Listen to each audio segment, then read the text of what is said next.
اللہ تعالیٰ نے اپنے پیارے حبیب صلی اللہ تعالیٰ علیہ وآلہ وسلم کو جو معجزات اور شانی عطا فرمائی، ان معجزات میں سے ایک عظیم معجزہ واقعہ معراج ہے، سفر معراج ہے،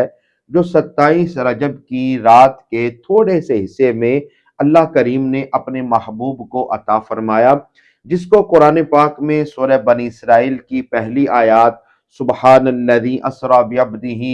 اس آیت مبارکہ میں سورہ نجم ثم دنا فتدلی فکان قاب قوسین او ادنی، ان آیات مبارکہ میں سفر معراج کا ذکر کیا گیا ہے۔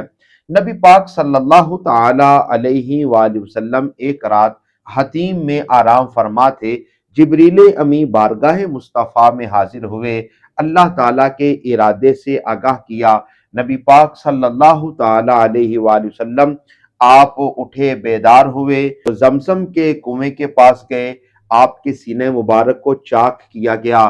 نور ایمان کے تشت کو اس سینے کے اندر انڈیل دیا گیا، دوبارہ سینے مبارک درست کر دیا گیا۔ آپ کے لیے جو سواری حاضر تھی، وہ سواری براق نام کی سواری تھی، اتنی تیز رفتار تھی، جہاں اس کی نگاہ پڑتی تھی وہاں اس کا قدم پڑتا تھا۔ نبی پاک صلی اللہ تعالی علیہ وآلہ وسلم آپ مسجد حرام سے بیت المقدس تشریف لے گئے، وہاں پر تمام انبیاء آپ کے استقبال کے لیے موجود تھے، اور وہ جو اللہ تعالیٰ نے عالم ارواح میں تمام انبیاء سے وعدہ لیا تھا، لَتُؤْمِنُنَّ بِهِ وَلَتَنْصُرُنَّ، کہ جب میرا محبوب تمہارے پاس آ جائے تو تم نے میرے محبوب پر ایمان بھی لانا ہے، ان کی مدد بھی کرنی ہے۔ تمام انبیاء نے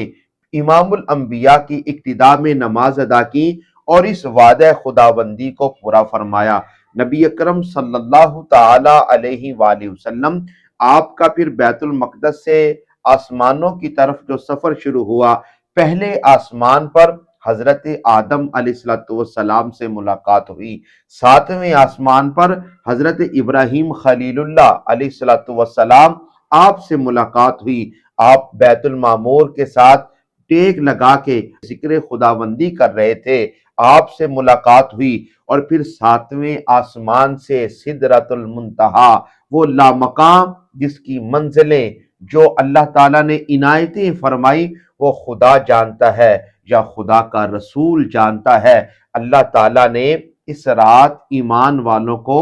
نماز کا تحفہ دیا، وہ نماز جو پہلے 50 نمازیں مقرر تھی، پھر حضرت موسیٰ کلیم اللہ آپ سے جب واپسی پر ملاقات ہوتی ہے، آپ کہتے ہیں اللہ کریم کی بارگاہ میں دوبارہ حاضر ہوں، نمازیں کم ہو جائیں۔ آپ دوبارہ بارگاہ خداوندی میں حاضر ہوئے، 50 سے 5 کم ہوتی گئی، 5 نمازیں امت مسلمہ کو تحفے میں ملی۔ سفر معراج رسول اللہ کا وہ عظیم معجزہ تھا، اور اس معجزے میں، اس سفر میں جو ہمیں ایمان والوں کو تحفہ ملا وہ نماز کی صورت میں ملا۔ اسی لیے تو کہتے ہیں کہ نماز مومن کی معراج ہے۔